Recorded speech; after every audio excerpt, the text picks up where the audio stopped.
Testing, testing, testing, test. Okay. Okay. That's good. That's perfect. Absolutely perfect.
So well, it's Tuesday. Greetings to you. Let me start on time. There is so much that must be talked about today. I started a bit early because it is convenient for me to start a bit early. So, for those of you who have stayed tuned and you have been there waiting, I want to thank you for your time. Thank you for your efforts and the fact that you made the time to be a part of what we do today. Let me bring this closer just for certainty, you know, just to make sure that you hear me clear. I'm going to bring the mic closer. I don't like having the mic up to my face. I don't like that. I have the clip on microphone, the other one, but I seem to like blue. Blue is my color. Yeah, blue ain't your color. You know the song? But for me, blue is my color. And green and red. Don't get it twisted. When I said green, I'm talking about the green behind me. That's a sexy green. That's kind of an exotic green. That's not PNC green. PNC green is infertility. That is when you're barren. The ground is not fertile. When you have all these, yeah, PNC green is the kind of green you see in cartoons when someone is sick, or the ghost, the ghost, when you have these Ghostbusters movie and when they are throwing up all the green stuff, the ugly stuff. Yeah, that's the PNC green. The question I ask myself is, who advised them? Who advised them to choose that color, that shocking color? Back in the day when they had these, what do they call them again? These break dances. Can't touch it. The break dances. I don't know them, but with all the kind of colors they have, the red, very fiery red, fiery yellow, they take it to the extreme. And the PNC decided to invoke the spirits of the, there we go again. There we go again. No matter how you try to have a decent conversation with PNC people, you can't help thinking about spirits. It's like every time you call the word or you think of the PNC, it's witchcraft, it's demonic. So, as much as it's possible, you have to step away from entertaining the thoughts of PNC. You just have to, because it's committing a sin. It's sinning against your God when you think about the PNC. And I'm not being humorous here. I am not being humorous here. It is a matter of fact. What I'm stating is factual. When you think of the PNC, there is something about them. You know, like when you imagine something nightmarish, something unpleasant, it changes the way you feel. You have this eerie feeling about you, your skin, the hairs on your skin, or people say your skin grow, you get goosebumps.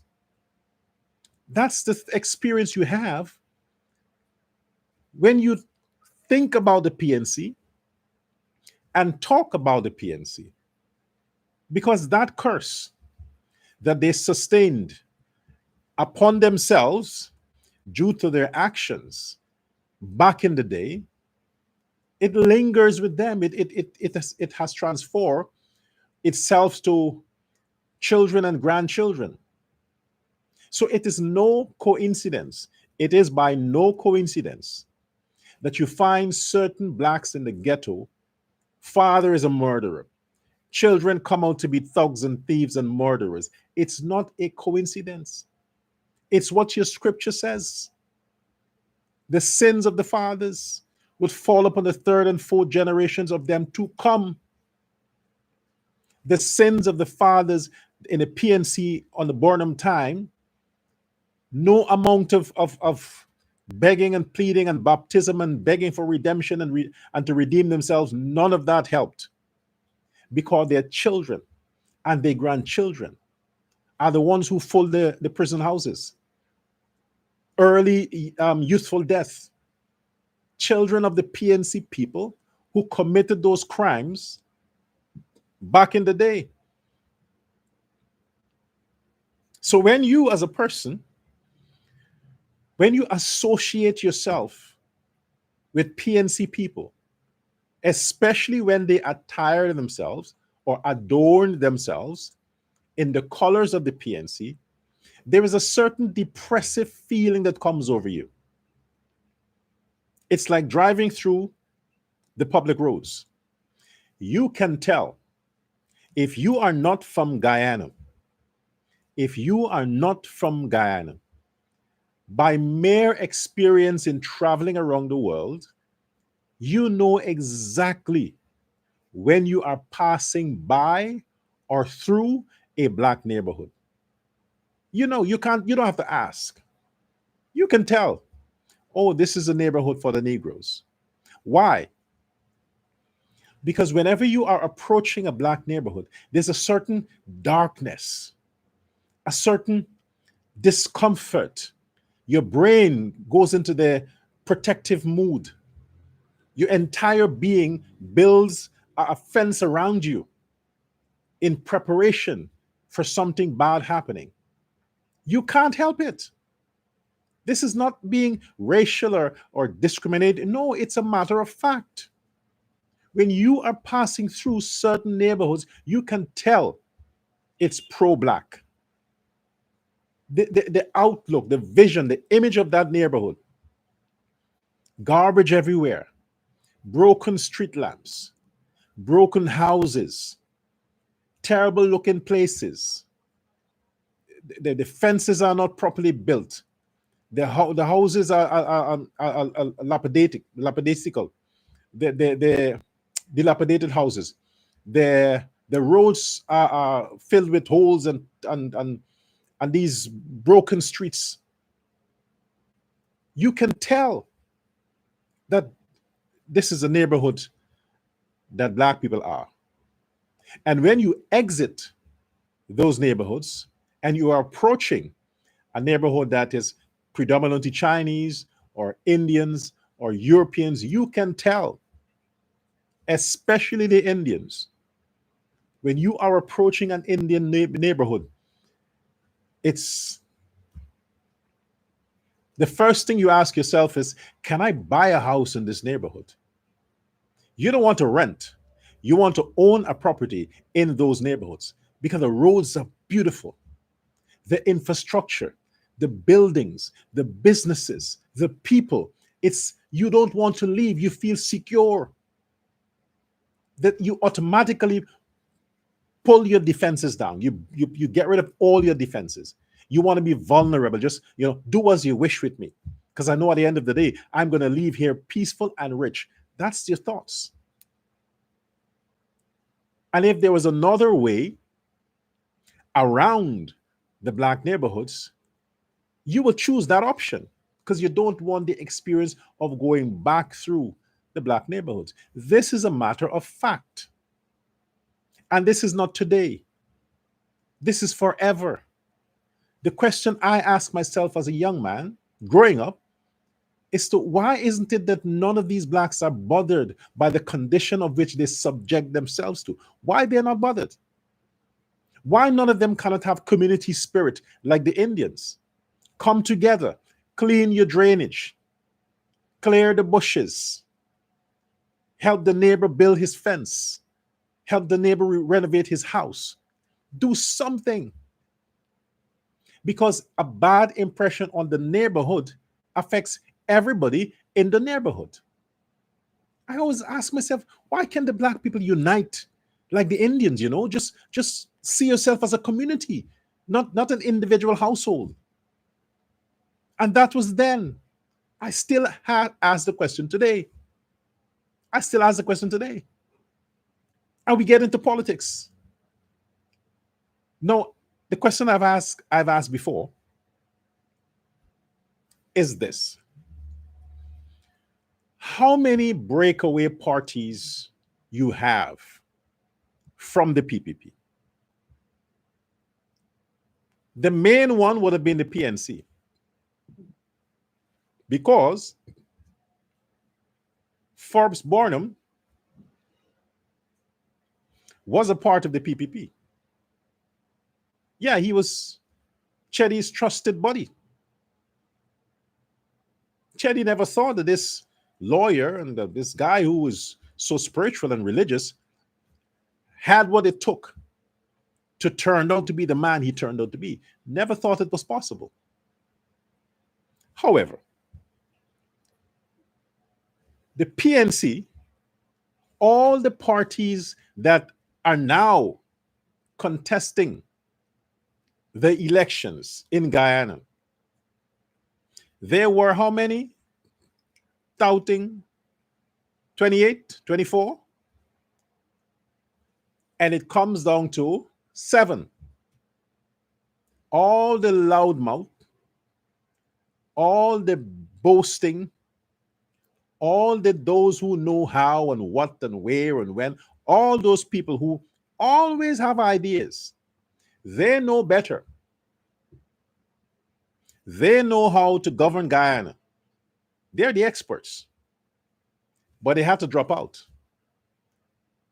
Nobody wanted to be associated with them. Nobody. But they get views on their short videos. They get, oh yes, you could be a good this, you could be, yeah, all of that stuff they get. Guyanese are good at sliming. Tell you what you want to hear. And all those people who made up or comprised in the group of the 28 political parties, they were being fooled for 5 years from their so-called supporters and platform. Fooled that they had a chance. Now nomination day came and went. And who is there? Who are the parties there? Basically just two. Two parties are now vying for the presidency of Guyana. Two parties. The PPP, Civic, and all the others. All the others makes up the PNC. You understand? You have only two parties. Forget the seven. Forget that.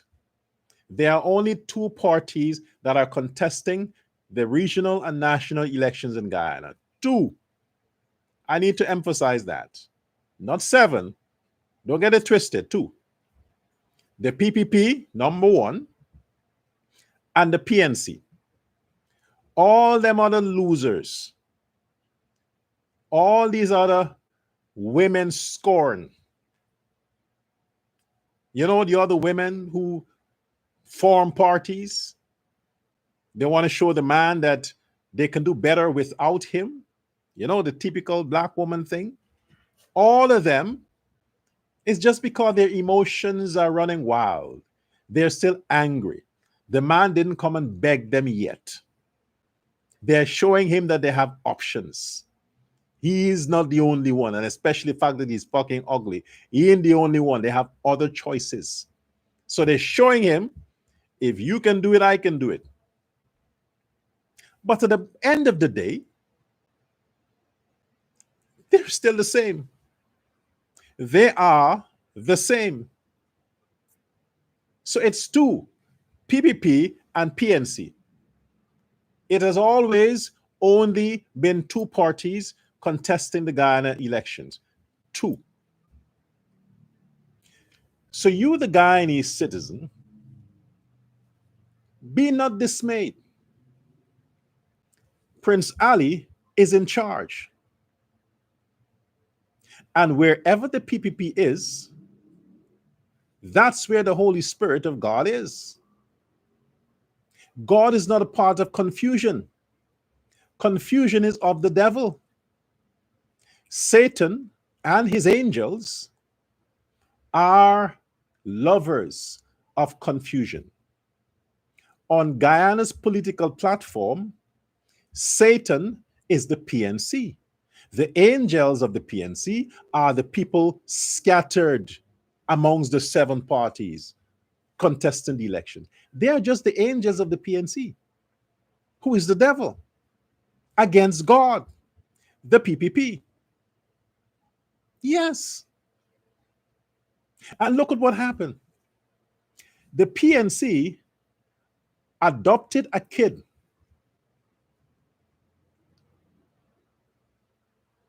Should I make that a little more explicit?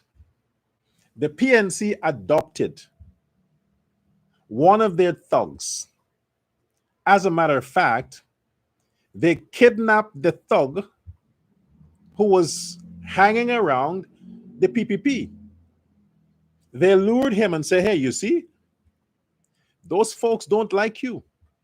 You should hang with us. Hang with us. You're safe here because we like criminals. We will protect you. You are safe in the ghetto. We have our thugs who will protect you from the guns. And we have our Obia who will protect you from the spells. So he went over, they kidnapped him. And then they coached him and say, listen now, we need to get some of those Indian votes. And for us to get those votes, we have to create somebody and promote that person and push that person. We have to do all of that. Because obviously, they ain't going to trust one of us because they know our record. They know what we did to them back in the day, and they wouldn't trust us. We need one that looks like them. And Kemraj, he has lost it. They want nothing to do with Kemraj anymore. They want nothing to do with Moses Nagamutu anymore because he has failed them. And they realize that we can't trust these guys. So we need somebody that nobody knows, but everybody knows. And we're going to coach you. Well, they did a terrible job at coaching the guy. Terrible job. But the idea was to make sure that they push him and look at the people who made the Muhammad guy famous. Look at the platforms that pushed him. It's like in America. The Democrats, they control most of the YouTubers and the podcast and the mainstream media. The Democrats control that. So if they want to make somebody famous, the Democrats, they have the machinery, they have the platform, and within a month, they can make somebody world famous and rich. The Republicans don't have that. They just have the people. So we have the similar case in Guyana. The PNC, they have the social media pundits, the platforms, numerous to mention. And they instruct their people, push this guy, push this guy. And they've been pushing him for a while. And this is why he's circulated so much. This is why he's trending. You think it's Ali and Jagdio made Muhammad famous? No. It's the PNC pundits that did it. And they did it for this very reason. To build him up so that he can contest the elections and take away votes from the PPP. That was the whole point. That was the purpose. I think that they came up with a name as well. We invest with idiots. I think they came up with that name. But that was the purpose of their plan. How many of them are coming out and talking against Azzrudin Mohammed? How many? The fact that he is making inroads into their territory, do they seem bothered? No. They're not bothered. They're not challenging it. The fact that he is louder, I mean, not intellectually louder, but in terms of trending, than Nigel Hughes, David Hines, Aubrey Norton, and all these PNC people. He is louder than them, the dumbest, but the loudest. It doesn't bother them. Why? Aren't you a bit suspicious of that? The fact that this man can very well be the third force to decide who forms the government, the third force, and it doesn't bother Aubrey Norton, the PNC camp? No, something is wrong there. The only person who's giving that attention, which is a bad move, is sometimes Jagdio and President Ali would, knick-knacks, a little Snickers there. And they should totally, completely ignore Muhammad the way the PNC is ignoring him. If they're not threatened by him, why should it seem like the PPP is threatened by him? He's a threat to the PNC, according to how we see it. But the PNC doesn't see it that way, because they very well know that the man is working for them. He's one of their operatives. He's an agent for the PNC. Agent. You want to tell me that somebody just came out with all of these red flags, and the Afro-Guyanese pride themselves in decency. They don't want to be associated with anything that's bad. Isn't that why Simona Brooms left the PNC camp? She was a minister. How could you one day be a minister and the next day you left completely and form your own party? Why? The other one, Amanza Walter, she has so many names. Amanza. She was shadow minister of foreign something and member of parliament. She got all the perks that came with it. And she left to start her own political party. No woman leaves a good man. It doesn't happen. No matter how playful a man is, if that woman knows that that's his only fault and 99% of the other stuff he's perfect, you think she's dumb enough to step away just because he's playful? So these two prominent women in the PNC who were ministers, who enjoyed the luxury, the money, the everything, they left, they quit, and not just quit to compete against the party they served all their life. Something ain't right. Something definitely isn't right.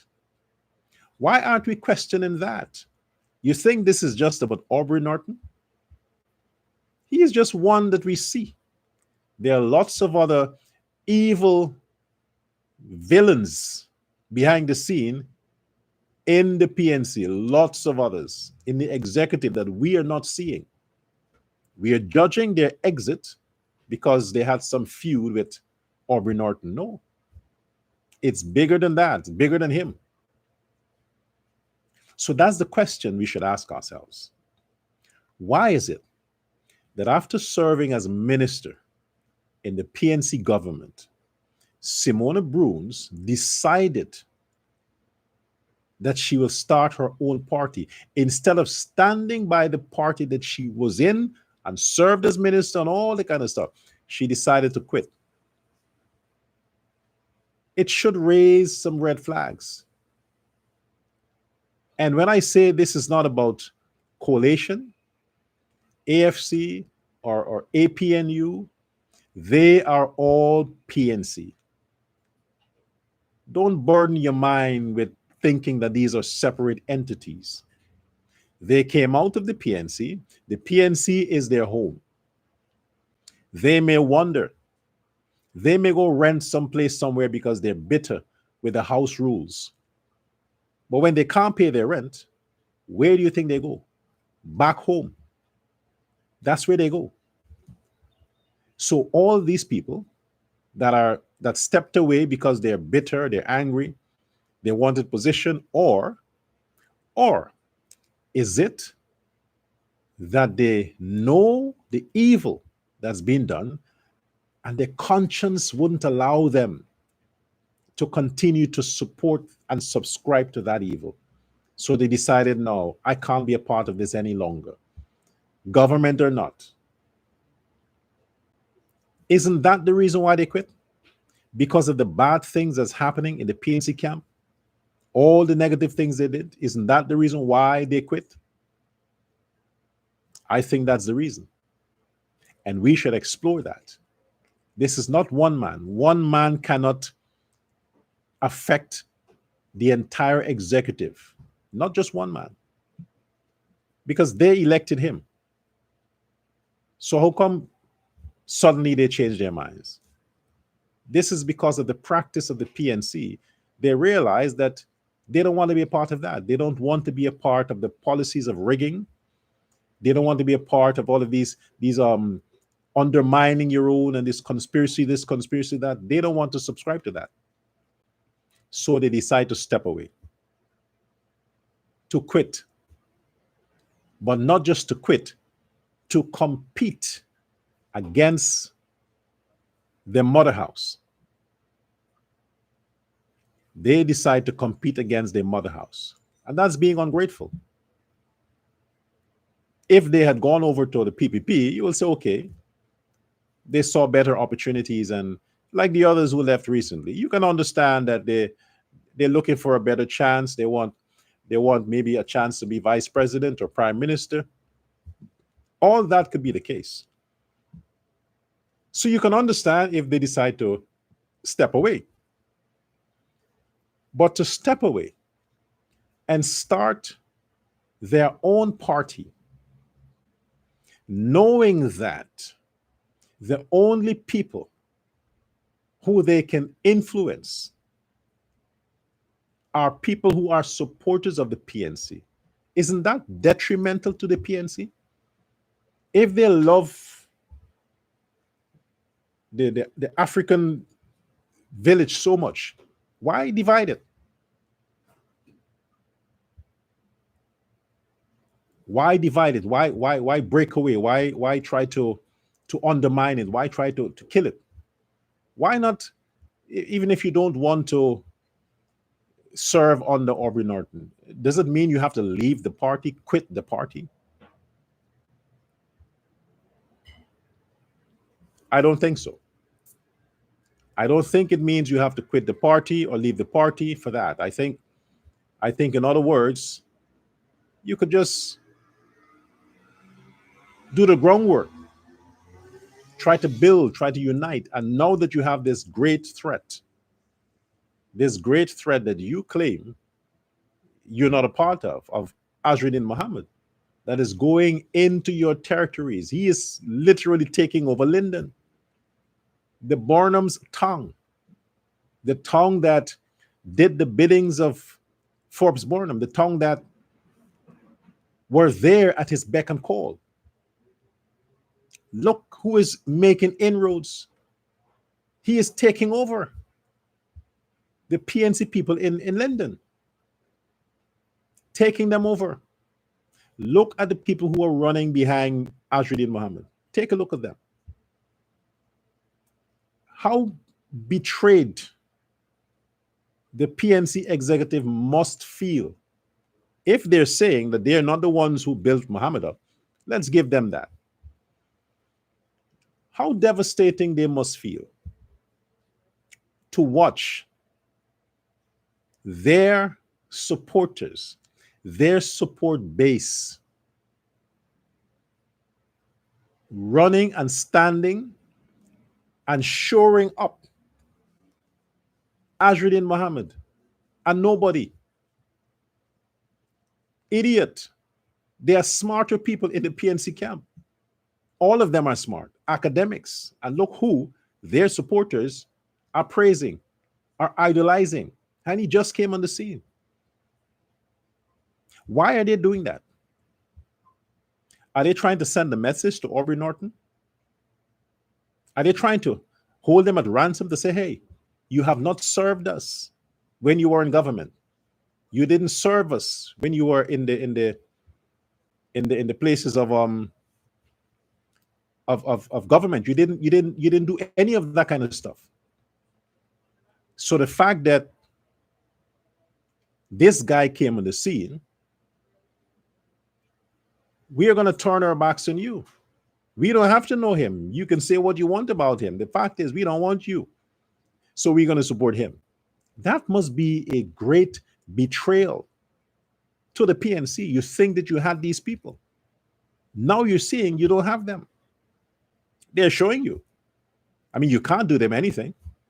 You have done nothing for them. You can't do them anything. Disloyalty. Now you see what it feels like.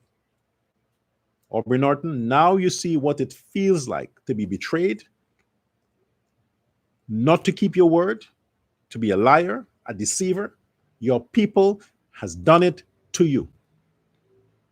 From the ones who break away and they went and joined the PPP to the ones who broke away and start their own parties. Little by little, they're dismantling the PNC, little by little. And now your support base turned their back on you. Turned their back on you. I've listened to the so-called chit-chat that Azzrudin had with the media yesterday, post the submission of his list of candidates. I don't know what he said. Practically answered no question. Stuttered the whole way through. But my question is, does it matter? To the intelligent mind, they were like, where is this guy going? But look at the people who are standing besides him. Whether he paid them or not,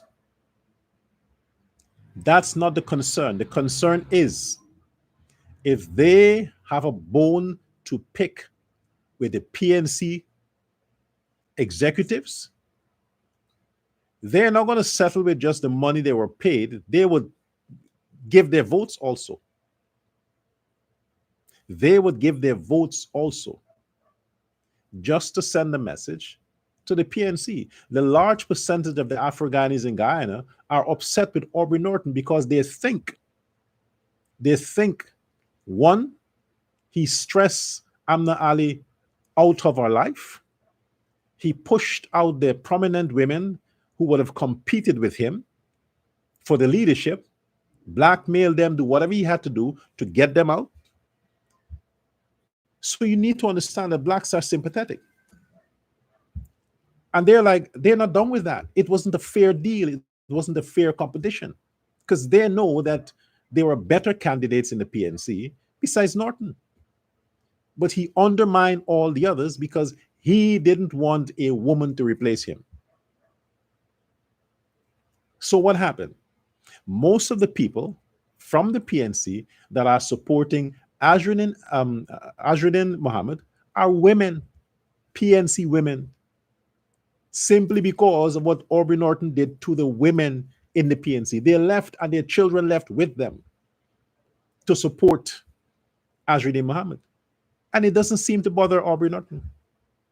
He thinks this is a joke. He thinks this is just a gimmick, a trendy stuff. People like the color blue. No, July people like blue. Everybody don't like blue. See, if you have a lot of people that are wearing blue, you must be concerned, Aubrey. It's not that they like the color. It could be that they hate you and pretending to like Muhammad. So you now must, if you want a chance to be relevant in the future, now you have to denounce Azruddin Muhammad and step aside as presidential candidate for the PNC, regardless of nomination list. Forget that. You should now nominate somebody else pending a win outcome. Win as in PNC winning the elections. You should announce now that you will no longer be the presidential candidate and put a woman. And you'll get all those black people back that are following Muhammad. You'll get them back. They will make a U-turn. But as long as you continue to push on like Robert Corbyn, you don't stand a chance in hell, because you have wronged the Guyanese people. You have wronged the females in the African community. You have wronged them. It doesn't matter who the candidate would have been. They wanted to distance themselves from you. That's the whole thing. And now look at what you go do. The Amerindian population is a very small population. Maybe their numbers might affect 2 or 3 seats.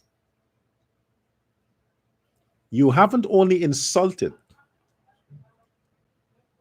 the long-standing, loyal, faithful Afro-Guyanese women in the PNC. You haven't only insulted them by finding their chances of growth in the party. You pick an Amerindian woman as your vice president or prime ministerial candidate. What's the matter with you? And you expect them to support you? The Amerindian community would never support the PNC. They are PPP. That's it. You can't get them. Forget that. The least you could have done is try to show remorse for the terrible thing you did to the black women in the party, and put a black woman as a prime ministerial candidate for the PNC. That's the least you could have done. Maybe you could have put Amanza Walton or call back Brooms or somebody. But you further endanger yourself by putting an Amerindian woman. And you expect the blacks are going to stand for you? No. You got to be smarter than that. I mean, the woman can't talk. She can't talk. I mean, I can see hideousness is contagious. She's a disgrace to the Amerindian community. You think they're going to back you because of her? They want nothing to do with her. The Amerindians are behind the PPP. Historically, that's where they are. PPP. You and Azzrudin Mohammed, your only votes comes from amongst the PNC camp. That's where his votes come from and will come from. So you should have done the smart thing, Aubrey Norton, to put a black woman as your prime ministerial candidate. That was your best bet. And you keep most of the Afro-Guyanese on your side. But instead, bad move. This is why I said we invest in idiots. If that woman is that stupid to think that she'll be prime minister, we invest in idiots. Because we know what your plan is. You plan to seduce the Indians to vote for Azzrudin Muhammad. And then you come together and you pool your resources. You take his $1 billion and you take your $1 million and you buy the presidency. You make him prime minister. But you think he'll settle for that? No, he has the most money and better looking. He would not trade that for prime minister. No, he said, no, Norton, you can be prime minister. I'm going to be president. If you don't deliver him the presidency, Aubrey, he will just go on his knees and beg President Ali, say, can you please save me? But then Ali wouldn't want him. The only disaster the PPP can face, the only disaster is not gaining 40 seats, maybe 35, maybe 38. That's the only disaster. Not gaining 40 seats. Your disaster, Aubrey, is that Azruddin Muhammad will replace you. He will be the disgraced opposition leader for Guyana. He will be the disgraced opposition leader of Guyana. You will have to go into early retirement. You will have to retire. Because when Azzrudin takes over the PNC, he wouldn't want you. All the women who left will go back to the PNC. They rather work with the idiot that they can control than ugly. I mean, idiot is more pleasant than ugly, because idiot you can deal with because he's stupid. But ugly, you have to confront, you have to face, you have to sit, you have to, you're in a very bad position, Aubrey Norton. Very, very bad position.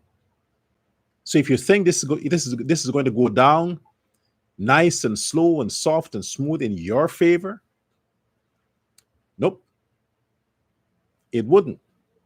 You have lost the black votes. You have lost the black votes.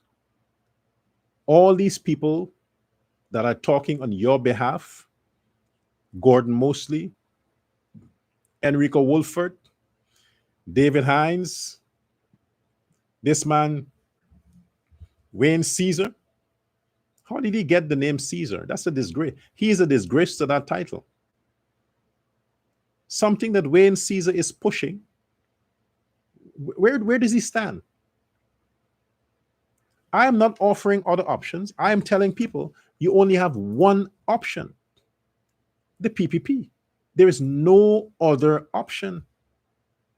None whatsoever. But here you are, you have this Wayne Caesar guy that has been paid. And I think he's on Mohammed's pay list. The billionaire has money. He can buy the whole PNC camp.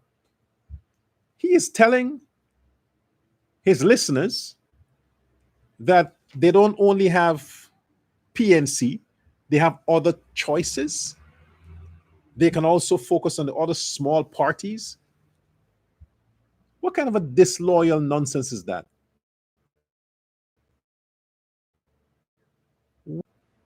Okay. So,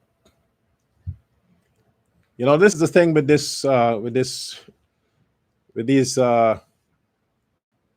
these situations here. It's always some shit that is disturbing my feet. Some fucking nonsense. Always something. It breaks your concentration. It does.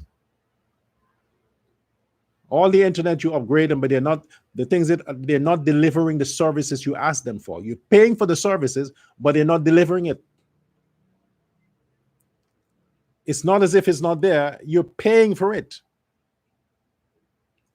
And when you pay for it, it's more money. The companies must deliver what you're paying for.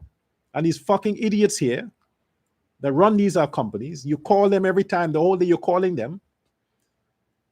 And they also have to check for some shit. They never deliver what you pay for. Never do. And this is what you face sometimes. There's a break this, break this, break this, break that. This is why they call these countries third world countries, because the system is so inconsistent. So inconsistent. You never get what you pay for. No, it's a distraction. It really is. When you have to deal with these unreliable services, it really distracts you from what you need to do. It breaks your focus. You can't. Anyway, I guess the PNC camp would love that when you have all these disturbances. But one of the questions that was asked, and kudos to Gordon Mosley, he's really working for the PNC, because he kind of belittled Azzrudin Mohammed yesterday when he was talking to the reporters. And hats off to Gordon. That was very subtle. But this is what you get when you ask sober questions to imbeciles. Don't you think the sanctions, the question was asked, don't you think the sanctions will affect you from your political? It's a good question. A very important question. But Azzrudin didn't understand what the hell the guy was saying. Sanctions only affect your business. The sanctions was on you, Azzrudin, not your business. You as a person. The US didn't sanction your business, you fool. The Americans sanctioned the Muhammad's family, not the Muhammad's businesses. Family. The person, Azzrudin Muhammad, and his father were sanctioned as individual citizens, persons, human beings. The US aren't concerned about your businesses. You can sign that over to anybody. But you were sanctioned. So yes, the answer to the question would have been, yes, the sanctions will affect me and my political race. But I'm taking a chance anyway. I mean, affect your businesses. That is what you call dumb and dumber. The Americans sanctioned Azzrudin Muhammad, not Muhammad Enterprise. Why would they sanction Muhammad Enterprise? That's not an individual. That's an entity. They sanction individuals or countries, not businesses. So the person Muhammad, the person Azzrudin Muhammad was sanctioned. He was sanctioned. So everything he does is sanctioned. And yes, your political ambitions would be affected by the sanctions, because all the people who are associated with you, who accept payments, because nobody's volunteering, all the people who accept payments, they have to provide some kind of receipt as to where they got the payments, how they got the payments. And if it shows up that they got the payments from anything around Azzrudin Mohammed, those people will be sanctioned, will be affected by the sanction as a consequence. So any association with you, Azzrudin, other people will face the consequences. Not your business, you as a person. So all those low-life scraps that are jumping from one place to the next, to the next, to the next, and are jumping in your camp because they see free money, they are already affected because the list must be uploaded in the system, which will become available online, which the US State Department would have access to. And they will see all the names of people that have been associated with the Azzrudin Muhammad's bid in elections. So while in Guyana, they may have a free reign, any organization that deals with international cooperation, all the people that are associated by signature to anything Azzrudin Muhammad does, those people will be affected within and without Guyana's borders. So yes, Azzrudin, the sanctions will affect your political career because you idiot, the person, the American sanction, you are the ones who were sanctioned, not your business, you. So anything you touch is cursed. And all those people would taste, they would taste what it feels like to be sanctioned when this election thing is over and they have to go back to their normal lives, then they'll get a taste of it. But you can't help them, right? You already paid the money. Say, hey, I pay you already. So you can't help them. They got paid. And the PPP doors are closed after elections. The doors are closed. So they can't run there to Freedom House and begging to say, please forgive me, Jagdi. No. It's over. They now have to work their way and try to build themselves from scratch in Guyana, maybe get a name change, but still, even if you get a name change, your original name will still be in the system. But that's what happens when you are greedy and disloyal. They left the PNC just because they hate Aubrey Norton and join Azzrudin Muhammad just because they can get some free money. For what? Just because they're bitter? They are bitter with the PNC? That's the scorn. That's how you allow your scorn to manipulate your future. You're not thinking with your mind, you're thinking with your emotions. When it's too late, you're like, oh, well, wait and see. If you think the guy will be some prime minister or something, wait and see. Maduro is president, isn't he? He's president.